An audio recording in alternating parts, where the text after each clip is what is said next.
ನಿಮ್ಮ ಮನೆಯ ಪುಟಾಣಿ ಮಕ್ಕಳಿಗೆ ಬೇಕಾದ ವೆರೈಟೀಸ್ ಆಫ್ ಡ್ರೆಸ್ಸಸ್ ಹಾಗೆ ಬೇಬಿ ಎಸೆನ್ಷಿಯಲ್ಸ್ ನ ಪರ್ಚೇಸ್ ಮಾಡೋದಕ್ಕೆ ಆನ್ಲೈನ್ ಅಲ್ಲಿ ಇಲ್ಲಿ ಅಂತ ಹೋಗಿ ಮೋಸ ಹೋಗ್ಬೇಡಿ. ಇವಾಗ ನಮ್ ತಿಪ್ಟೂರ್ನಲ್ಲೇನೆ ನ್ಯೂ ಬರ್ನ್ ಬೇಬಿಯಿಂದ ಹಿಡಿದು ಮಕ್ಕಳಿಗೆ ಬೇಕಾದ ಎಲ್ಲಾ ರೀತಿಯ ಡ್ರೆಸ್ಸಸ್ ಹಾಗೆ ಬೇಬಿ ಎಸೆನ್ಷಿಯಲ್ಸ್ ಸಿಗ್ತಾ ಇದೆ.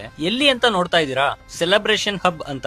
ಇದು ಲೊಕೇಟ್ ಆಗಿರೋದು ನಮ್ಮ ತಿಪಟೂರಿನ ಹಾಸನ್ ಸರ್ಕಲ್ ನ ಗಂಧರ್ವ ಕಾಂಪ್ಲೆಕ್ಸ್ ಫಸ್ಟ್ ಫ್ಲೋರ್ ನಲ್ಲಿ. ಇಲ್ಲಿ ನ್ಯೂ ಬರ್ನ್ ಬೇಬಿಯಿಂದ ಹಿಡಿದು ಮಕ್ಕಳಿಗೆ ಬೇಕಾದ ಎಲ್ಲಾ ರೀತಿಯ ವೆರೈಟೀಸ್ ಆಫ್ ಡ್ರೆಸ್ಸಸ್ ಇಲ್ಲೇ ಸಿಗುತ್ತೆ. ಹಾಗೆ baby feeding bottle, teether, fruit feeder, nail cutter, water bottle, neck pillow, baby socks, baby shoes, ಒಂದು ಲಂಗೋಟಿಯಿಂದ ಹಿಡಿದು ಎಲ್ಲಾನು ಇದೊಂದೇ ಜಾಗದಲ್ಲಿ ಸಿಗ್ತಾ ಇದೆ. ನಿಮ್ಮ ಮಕ್ಕಳಿಗೆ ಮನೆ ಫಂಕ್ಷನ್, ಬರ್ತ್ಡೇ ಅಥವಾ ನಾಮಕರಣಕ್ಕೆ ಬೇಕಾದ ಎಲ್ಲಾ ರೀತಿಯ ಗ್ರ್ಯಾಂಡ್ ಆಗಿರೋ ಬಟ್ಟೆಗಳು ಕೂಡ ಇಲ್ಲೇ ಸಿಗ್ತಾ ಇದೆ. ಸೊ ತಡ ಮಾಡದೆ ಈ ವಿಡಿಯೋನ ಇವಾಗಲೇ ಸೇವ್ ಮಾಡ್ಕೊಳ್ಳಿ. ಹಾಗೆ ಚಿಕ್ಕ ಚಿಕ್ಕ ಮಕ್ಕಳಿರುವ ನಿಮ್ಮ ಫ್ಯಾಮಿಲಿ ಮತ್ತೆ ಫ್ರೆಂಡ್ಸ್ ಗೆ ಈ ವಿಡಿಯೋನ ತಪ್ಪದೇ ಶೇರ್ ಮಾಡಿ. ಶಾಪ್ ನೇಮ್ ಸೆಲೆಬ್ರೇಷನ್ ಹಬ್ ಅಂತ ಅವ್ರ ಐಡಿನ ಕೆಳಗಡೆ ಮೆನ್ಷನ್ ಕೂಡ ಮಾಡಿದೀನಿ. Gandharva complex first floor, Hassan circle, Tiptur. ಹಾಗೆ ಈ ವಿಡಿಯೋ ಇಷ್ಟ ಆಗಿ ನಿಮಗೆ ಯೂಸ್ಫುಲ್ ಅನ್ಸಿದ್ರೆ ನಮ್ಮ ಪೇಜ್ ನ ಫಾಲೋ ಮಾಡ್ಕೊಳ್ಳೋದನ್ನ ಮಾತ್ರ ಮರಿಬೇಡಿ. ಇದೇ ರೀತಿ ಹೆಚ್ಚಿನ ವಿಡಿಯೋಗಳಿಗಾಗಿ ನಮ್ಮ ಕರುನಾಡ ಮೆಮ್ಸ್ ಪೇಜ್ ನ ಫಾಲೋ ಮಾಡ್ತಾ ಇರಿ, ಸಪೋರ್ಟ್ ಮಾಡ್ತಾ ಇರಿ. Thank you.